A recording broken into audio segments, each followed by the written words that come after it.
Hello everyone and welcome to this video. Today we're going through the more recent teasers and information about the upcoming Lone Wolf book Light of the Kai Volume 1. Just like the first episode, I will engage in some spoilers and fan discussions. But anyway, let's jump straight into the video. There is an official release date for the book. It's set to be released on February 24th.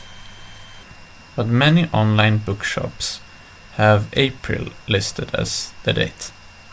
The date has been changed due to some mechanics required further perfecting and due to shipping costs. But we should not despair, because this means less shipping costs, less rush, more happy Lone Wolf fans, in the long term at least. So now we made it to the section where I cover some fan discussions and some questions that should be answered in the upcoming book. One fan theorized that the book features multiple endings. Another theory that I have is that the book is actually split into different parts where you actually travel to different regions. So it will be in the beginning, there will be like a section that says turn to this part of this book. So you actually can choose what region you would like to travel to first for some quest. But I think I sort of changed my mind later on because some of the other teasers, but we'll come to them later. Another theory is that new Dark Lords can rise from the Nengud Korades, or the Lake of Blood. Now, that is actually feasible according to the lore, but Vashna doesn't need more Dark Lords right now. There are some infighting between Vashna and Agarash already. So in my last episode I actually went over the Yoke Supreme Master disciplines. So instead I will actually take this part of the video to just go over some of the proposed Supreme Master disciplines that are more serious. I will first go over some from some other fans and then I will read mine. So here one fan proposes an advanced telegnosis or an advanced divination, and this ability is called Path to Victory. Once every 100 days the Kai Supreme Master can activate the Path to Victory power. This enables the Kai to state a certain result, and as long as the result is logically and practically achievable by the Kai within the next 15 minutes, the Kai Supreme Master will automatically know and do the right steps to achieve his desire. If the result stated is impossible, the power fails and the Kai will have to wait another 100 days, but no other penalties. This power is practically infallible, as it uses the maximum potential of all the mental Kai, Magna Kai, Grandmaster disciplines to anticipate and predict the future. However, powerful beings such as Dark Lords, Champions of Nar, or other Kai Grandmasters are able to resist this power, and if Path to Victory interacts with them, there's a chance it might not work totally or even fail completely. When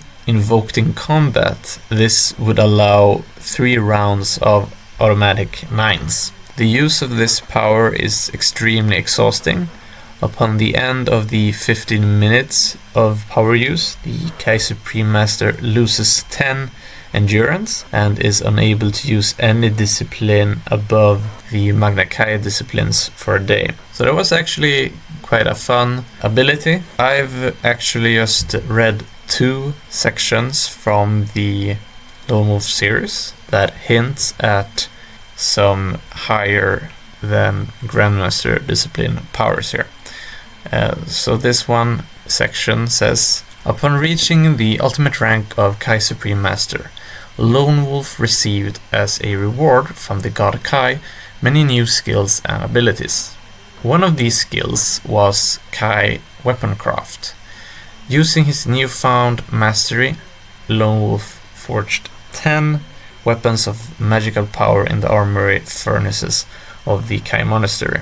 These magical weapons are reserved for the elite of the New Order of Kai, who attain the rank of Grandmaster.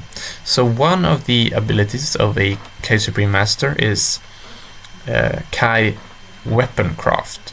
Now this is Kai Weaponcraft, and that has to be different from Kai, let's say, Armorcraft, or yeah, something like that. Because Lone Wolf actually creates magical armors later. So there are probably two separate abilities, or maybe they are one ability. At least one of the Supreme Master abilities / disciplines is to create legendary items. He's imprisoned in Gaza del Kona, and he is in great peril. Only his Supreme Master disciplines and the power of the Summer Sword, his magical blade, have spared him from death by the hand of Nar's foul creation.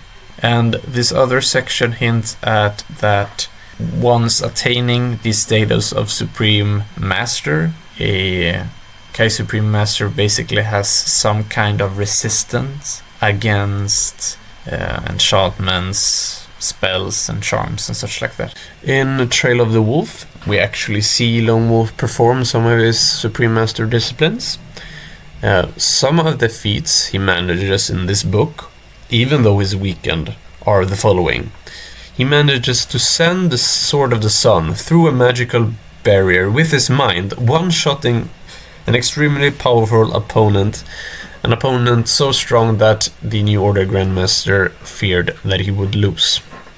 Lone Wolf also is able to speak telepathically, and he can send telepathic signals over 50 miles.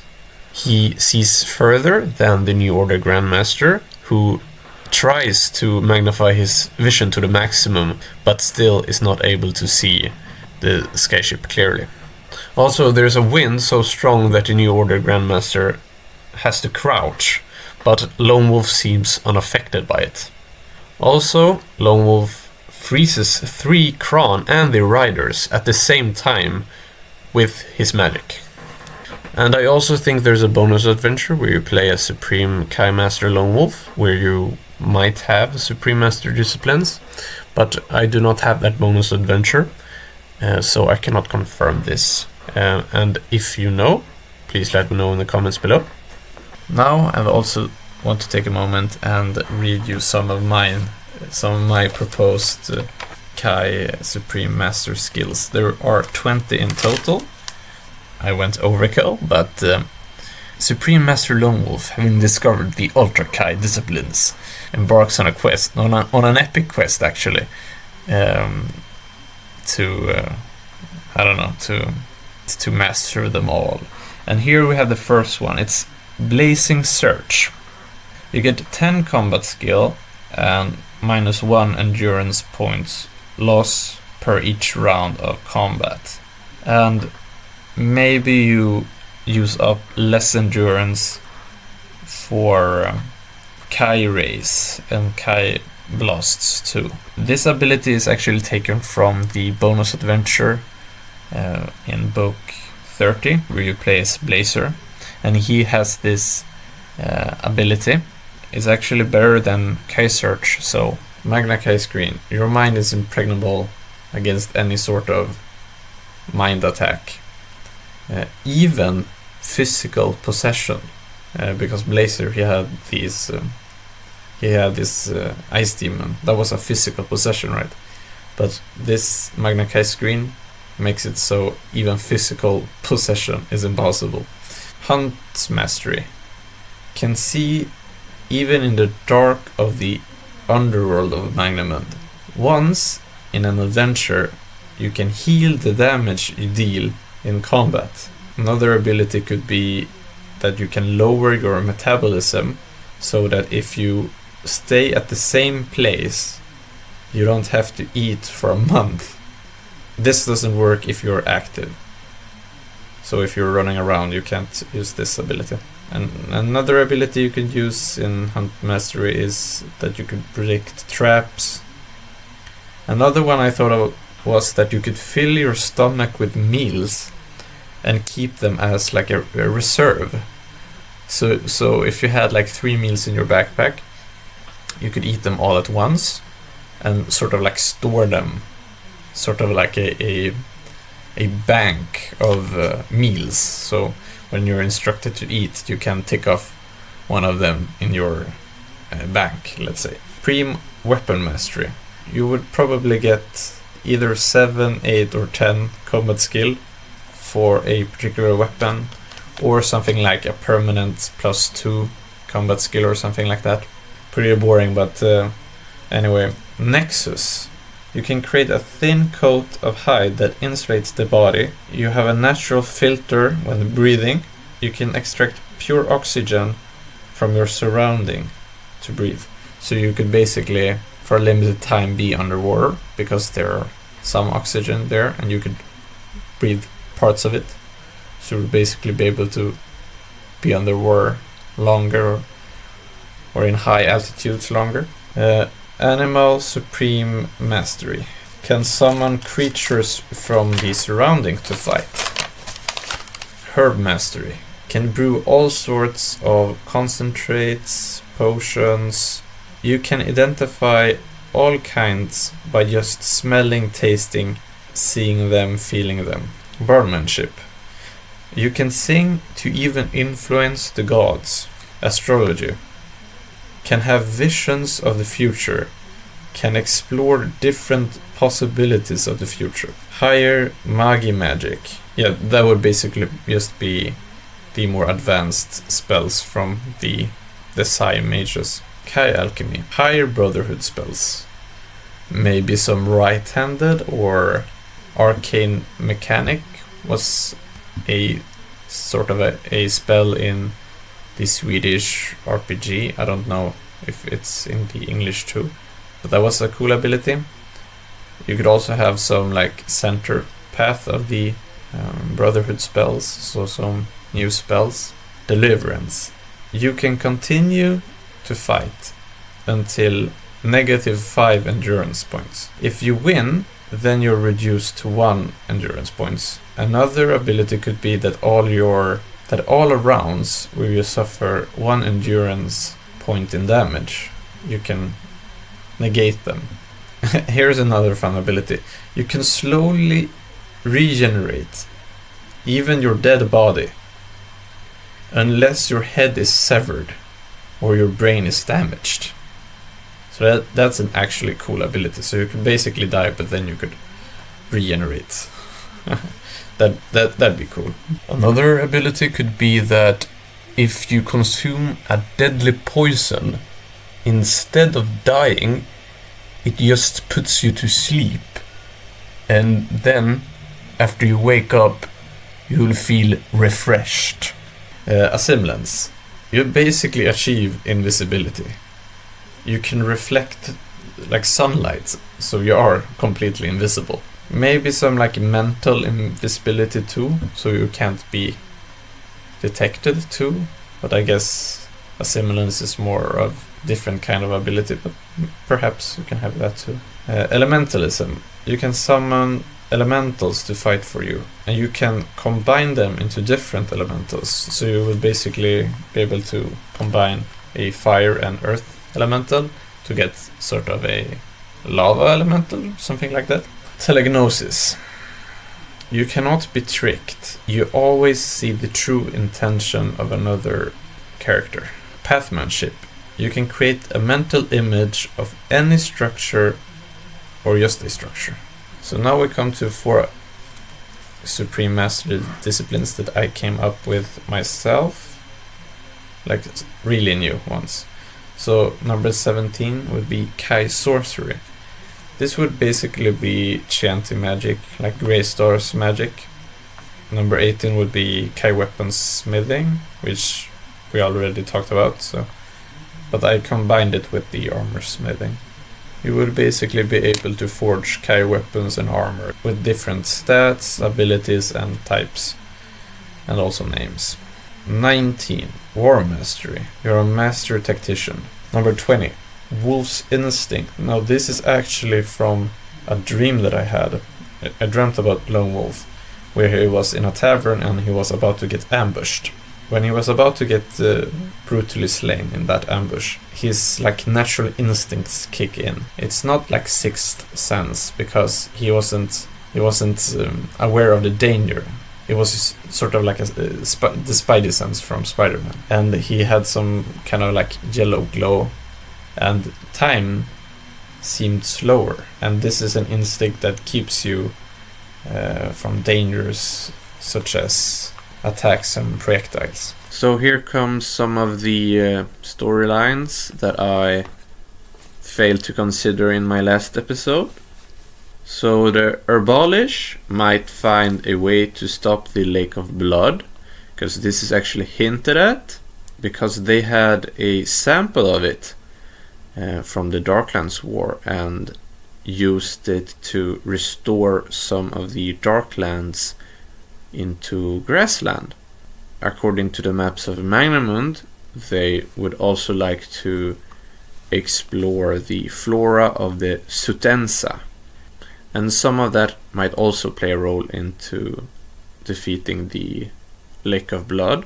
So another plotline that I totally forgot about is that Lone Wolf actually is supposed to stay in Northern Magnamund, and the New Order Grandmaster in Southern Magnamund. We actually have this teaser image from Kaltei, or a region turned into a winter landscape due to the presence of the ice demons. And this is in Northern Magnamund, so we know one of three things are true. One, that the New Order Grandmaster is in Northern Magnamund for this book. Two, we might play Lone Wolf. Or three, there is some other character we play, perhaps. But actually, I wrote this before I read the New Age of War, so actually it's kind of confirmed that the New Order Grandmaster is traveling to Toran, where Lone Wolf and his most trusted allies are gathering in sort of a war council. So the New Order Grandmaster is actually supposed to be in Northern Magnamund, at least for the beginning of this story.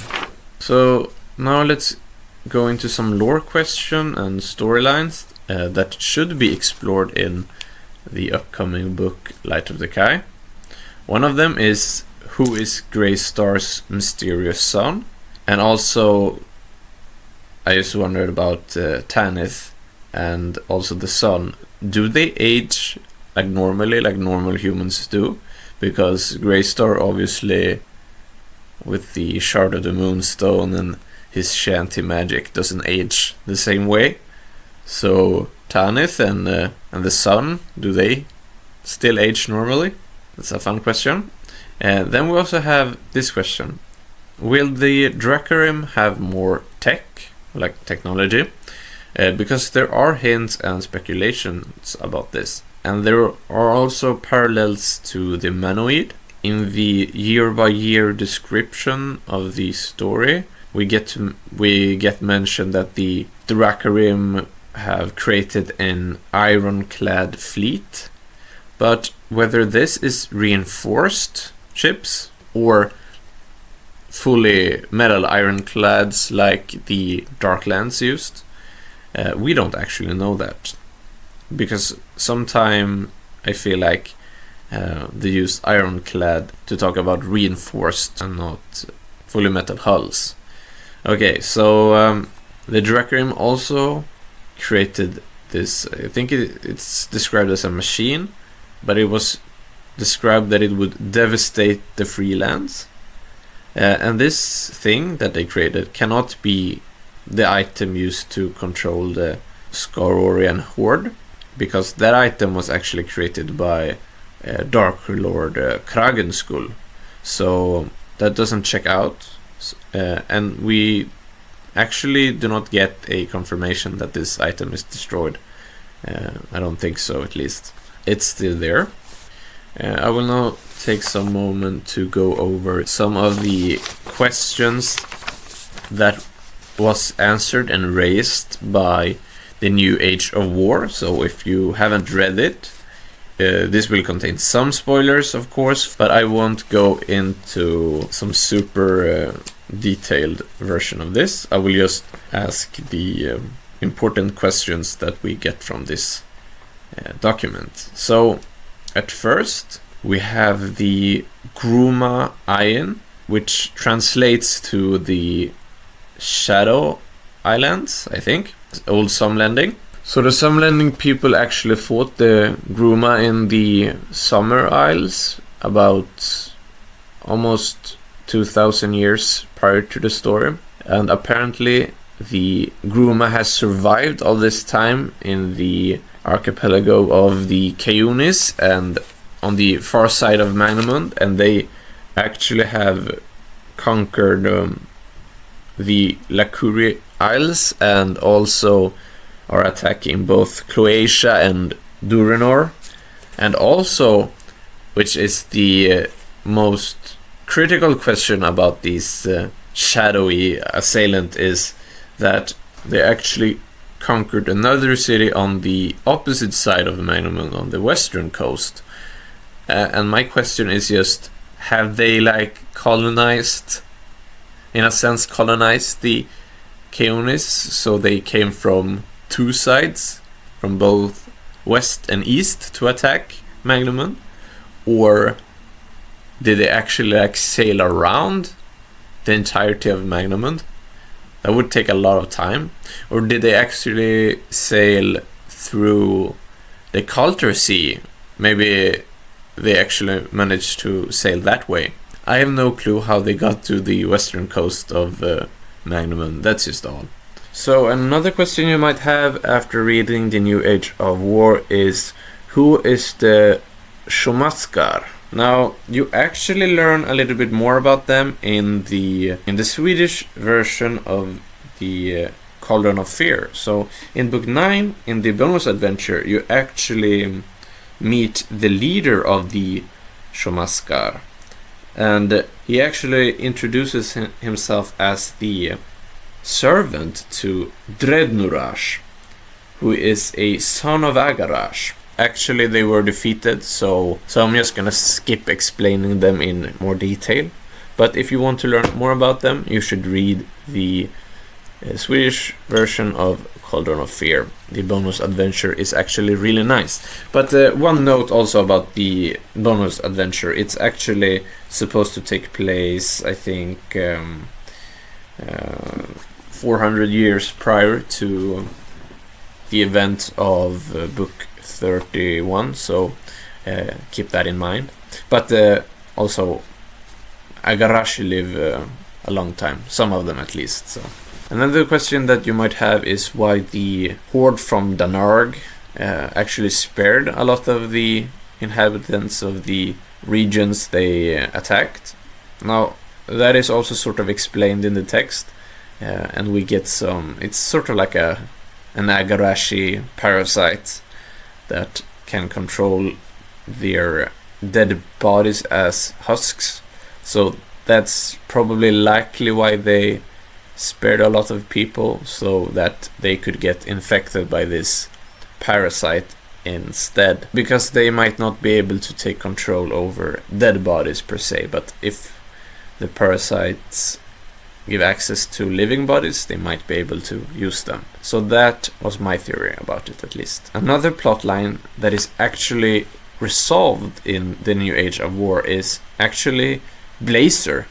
The Grandmaster is actually found alive and released from the Pit of Eternal Pain and taken home to Summerland, which is actually a little bit disappointing, because I was actually looking forward to rescuing him, but it's actually relieving that he is alive and well. Then another question you might have is, what the hell is Fungarn the Witherer doing?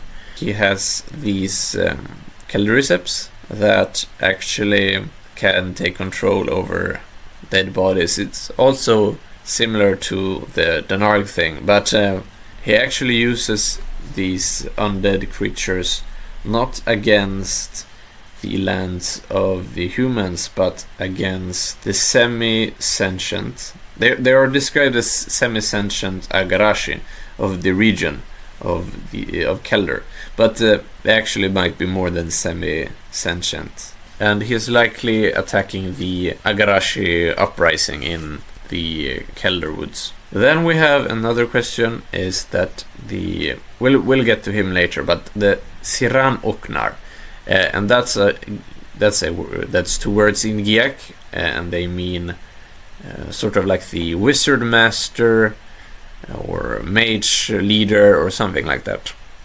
But let's translate that to wizard master. I think that sounds really nice. The wizard master actually silenced Grandmaster Starlings in a battle. And what does that even mean? I don't think they meant that Starlings dies, but the wording is kind of strange. Silencing him. Does that mean that they neutralized his Kai abilities, or does this have any ramifications of the story going forwards? I don't have a clue. We also have a mention of Saber Fox, featured in Dawn of the Dragons. He has actually climbed to the rank of Archmaster, which is almost close to achieving the status of Grandmaster. So he is a likely candidate to become a Kai Grandmaster moving forwards. Another question you might have is, what is the Grey Monolith rising in Mount Murdan in Boden? Now, that is very unclear, but from the Maps of Magnemon collection, you can sort of figure out that there is strange volcanic activity in the region, and this Grey Monolith might be connected to volcanic activity in the region, so we might see some volcanic eruptions in the storm. Another question was about the nation of Lorden. Apparently they have created war constructs, cold and unyielding, and they are able to resist the Cineres, but they actually do not describe what they are, what sort of constructs they are. So what are they? That's a question. So another question that I have is, what are the mission of the Kasim? So Greystar actually recruited these Earth Elemental once again, and actually they traveled north to Corley and won a great battle there against the Agarashi. But then they're described as traveling north, and that could mean that they are traveling almost directly north is the great Sadi Desert, and to the north east is still the resistance in Shadaki. So what they're actually supposed to do is still a mystery, but they might be traveling to the Great Sadi Desert to fight some Agarashi. I have no clue. Another question was about Yosnaga, the Petrifier, and who that was. But, well, he is a child of Agarash, and he is the leader of the Tentacle Man. Actually, yeah, because... yeah, so they updated the map of Magnemon here, so now you can actually see what I'm talking about. So Yosnaga the Petrifier is leader of the Tentacle Men, who live here in the Kelnerin Lakes. And here we have the Petrified Warriors, which are the Sai warriors who were turned into stone. So this child of Agarash, Yosnaga, the Petrifier, can petrify his enemies and then turn them into his invulnerable vanguard. So he actually animates them after he petrifies them, which is really scary and crazy. I would like to actually see that in battle, but according to the new Age of War, the petrifier was actually defeated in battle and he is now dead. So unfortunately we won't see him in Light of the Kai. Another question is about the Herb Wardens of Bautar. They've sort of vanished from every front, or they withdrew from every front they were fighting in, back to the Grand Grove. What they're doing there is very mysterious, because there haven't been any information or message coming out from Bautar after they returned there. So we have no clue. Are they fighting an enemy there, or are they perhaps preparing to defeat the Lake of Blood, or something else? We don't know. Another question raised in the new Age of War is, of course, the expansion of the Chasm of Doom. It has actually expanded to such a degree that scholars think that in a couple of years Northern Magnemund will be split into 2 land masses, and I just think that it's insane. So to the east it goes into Vasagonia, to the Vakar Mountains, and to the west it goes to Skaror and the Hammerlands. But there is also a chasm created by Vashna in Kagorst to Akagasad. So there's a lot of chasms here in Northern Magnemund. There's also a chasm, I think, somewhere in Vasagonia. So my question is, how is Northern Magnemund going to deal with this? Because there's almost a chasm that divides the entire continent. Are they going to build like bridges over it, or are the 2 landmasses actually going to split? Another thing we learn in the new Age of War is that Agarash actually just cursed the New Order Grandmaster, or he is actually called the Lorne Commander in the new Age of War, but Agarashi put a curse on him. And what exactly is this curse? Another question that was actually sort of answered is why we get so many teaser images and teaser texts about Northern Magnemund when the New Order Grandmaster is actually supposed to be in Southern Magnemund and Lone Wolf is supposed to be in Northern Magnemund. But explanation is that Lone Wolf actually called a war council of his most trusted allies in the Brotherhood Guild Hall in Toran, and that might be the explanation why we see so many teaser images and text about Northern Magnemund, because the New Order Grandmaster is actually supposed to be in Northern Magnemund for at least the beginning of Light of the Kai. Another lore question is, who is the Siran Uknar from the New Age of War? So some people already suspect that this is Vonatar, who has returned, and this wizard actually fled once Greystar showed up, and I think that Greystar is the superior wizard if you were to pit them one against one, at least with the Moonstone in hand. Greystar would likely defeat Vonatar. So the Siran Uknar fleeing, well, that makes a lot of sense, because Greystar probably is the most powerful wizard on Magnemund. But it doesn't prove that it is Vonatar. I'm just saying that Vonatar would not like to face Greystar. Not Greystar in his prime. So now we're actually going to go over some of the teasers for Light of the Kai. One of the teasers is this illustration by Gary Schock. Another one is this from the New Age of War, which I can show because this is part of the newsletter.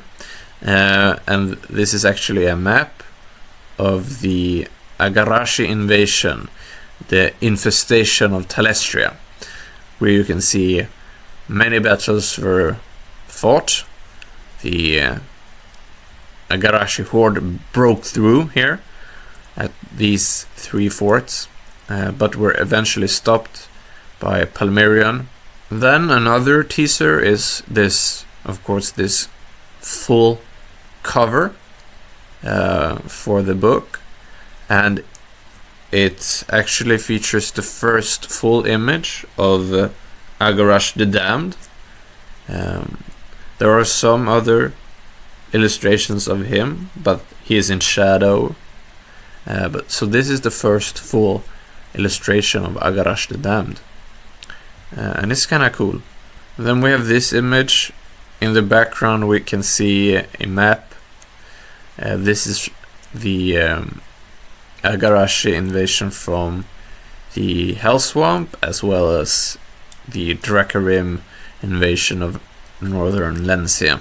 We also get this image, and we can actually zoom in and out of this. So I'm just going to go over the different parties involved in this war. So first of all, we can go to Summerland here.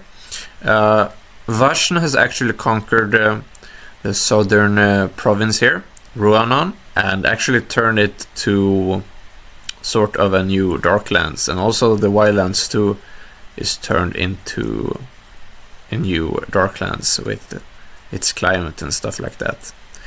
We also now see the 2 chasms I was talking about. The Chasm of Doom goes straight into Vasagonia, and this chasm here is very close to the sea and very close to the Chasm of Doom. We can't really see the continuation of this chasm. It goes actually it's supposed to go all the way here, and then we see the chasm that I was talking about here. Okay, so this map is up to date. Then we can see these reborn Nudnik. We actually have no clue. Oh shit, I just understood that they are not mentioned in the new Age of War document. I was just looking at why are reborn Nudnik here, but actually when I think about it, there were some bombings in the Hammerdal Vale here, and I think the assailants were described as small. Something like they were described as small. It was like small thieves or something small. And those are probably Nudnik reborn, because Nudniks are Agarashi, I think, in origin. So some of them have turned evil probably, and then attacked Duranor here. So that is cool. We also have the Gruma Iron here. This is actually supposed to be 2 dots over this. But anyway, they have conquered the Lakuri Isles, and I think they actually conquered this island too. I think I read that. But they have been attacking both Duranor and Croatia, and right now they're only like land that they control is this part here. Let's see, we can go to Vasagonia. The difference in Vasagonia is, of course, this chasm here. It's filled by the Lake of Blood, it looks like. And then we have these Agarashi. They are the descendant of worms, and they are actually troublemakers here. Okay, so now let's go over to the Darklands here. There is an Agarashi uprising in the mining provinces of the Darklands. Magador is allied with the Darklands, and together Vashna and Magador has conquered Lyris, Saloni, almost the entirety of Delden and Eldenora, and also large parts of Slovia. Here we have the Shumaskar horde, which essentially just attacked Anari. And here we have the Gorgoron horde, which are, if I remember now, they're actually allied with Vashna, because he filled the chasm of Gorgoron with the Nengud Korodas, which means that these are Kagasutagon, fire undead, so they are actually allied with Vashna here. We have Ruel, who is actually attacking, I think it's 4 or 5 nations at the same time. So 1, 2, 3, 4, 5, 6. Is it 6 nations? 1, 2, 3, 4, 5, 6. 6 nations at the same time. There is also a Agarashi uprising, because the Agarashi are not in alliance with Ruel. They are actually more allied to Agarash, the Damned. We have Danarg, who is basically attacking all its borders, most notably Bor and Talestria. We also have the Drakarim, who essentially also controls Skarar at the moment, but there was an Agarashi uprising here too, and they have attacked Bor and northern Lencia. We also have the Hellswamp horde, who has attacked Eru and Lencia, and also parts of the Drakarim holdings here. Then we have the Golan horde, who has actually been defeated, so they just retreated to the forest. These are the Grima Ayen, who attacked this part of the Western Magnamund.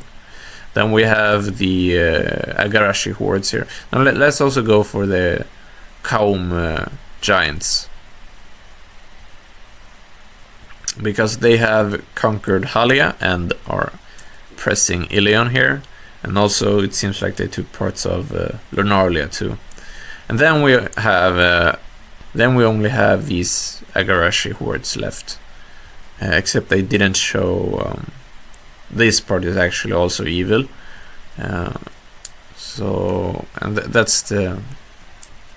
Basically that's the map. Also we have this teaser image, which is about how the Agarashi hordes broke through Siegen and Lunarlia, with just a few wins for the good guys here. We're once again at Facebook. I think I forgot to show you this teaser image too for the New Age of War. So this is Vashna's Storelands campaign, and basically conquered a lot of land here. Now let's get into the really fun teasers. This is some text from Light of the Kai. Fast as blinking, the evil energy surges along your arm and weapon, engulfing your adversary in a twisted, mutating embrace. The air is rent with cries of pain and fear as their body swells and distorts with abhorrent growths of new muscles. Their skin sprouts pulsating tentacles, glistening scales, and oversized claws like black knives. It's kind of hard to tell what this text is supposed to be about, but we'll go to the next teaser. You begin as usual by reviewing movement across the war fronts since your return. Most of the news is grim. Lines buckling, cities under siege, supply chains fraying, but among the gloom there is one flicker of hope. Kai Marshal Steelhand is preparing to march from Navasari at the head of a formidable alliance. Warriors of Anari, Sommerlund, Cloatia, Durunor, Kakush, Firalond, and Desai all rally beneath one banner, and most astonishing of all, Vasagonia marches with them. Yeah, so Vasagonia is on the good side. This is the third text. Massive rocky platforms from the cavern walls, forming a breathtaking landscape. Clear streams cascade from the stony balcony to the next. Delicate rainbows, ever shifting and dancing, weave intricate patterns. Lush vegetation blankets all, thriving under the nourishing light of the crystals. Bustling farms of pollinating insects flits through beams of refracted color. You glimpse the moss-covered tiers of ancient cigarettes, half swallowed by foliage and cracked by age. Scattered among them lies the bones of monstrous agarashi, bleached relics of a forgotten war. This text is actually quite interesting. From this text we gather that you're in a cavern, and apparently there are some lush vegetation, which means that this is likely one of the nations who possess a shard of Andarin, which is this gem that enables the nation of Boar to farm underground. So it seems like we are in one of those nations, probably. But then there is a line about ancient cigarettes, and now that makes this text more strange, because what nation would have ancient cigarettes beneath their surface? And that's kind of hard to tell. Another theory could be that this is actually under Anari, which is possible. Let's go to the next text. Kai, Lone Wolf's very own power word, cascades upward, a wave of concussive energy that would snap the bones of an armored Rakarim warrior. It shatters the tiled ceiling like a spider's web, showering you with dust and fragments. Something slender and blood-red stabs out the mist, and atrocious pain strikes you in the belly, the delicate blade passing between two of the golden scales of your Nyxotar mail. Uncannily precise, burning from within. Tikro, cloaked in black, materializes from the mist, like an extension of the darkness. So it seems like we get to play the New Order Grandmaster, because Lone Wolf is described in third person, and also we get to fight Black Moon assassins. As your mind fort takes shape, a revived yet familiar sensation washes over you. Cold nausea, a creeping darkness, but this time its effects are overwhelming. Your entire body radiates with shadowy aura, pulsing like a beacon. The Agarashi form a whirling tunnel, a corridor of wings and claws leading to the very heart of the swarm. At its end, a great winged silhouette emerges. You spare me a long hunt, Kaiworm. And this seems to be a confrontation with Agarash the Damned. And these are all the teasers for the Light of the Kai, and thank you for watching, and I will see you in another video, perhaps. Goodbye.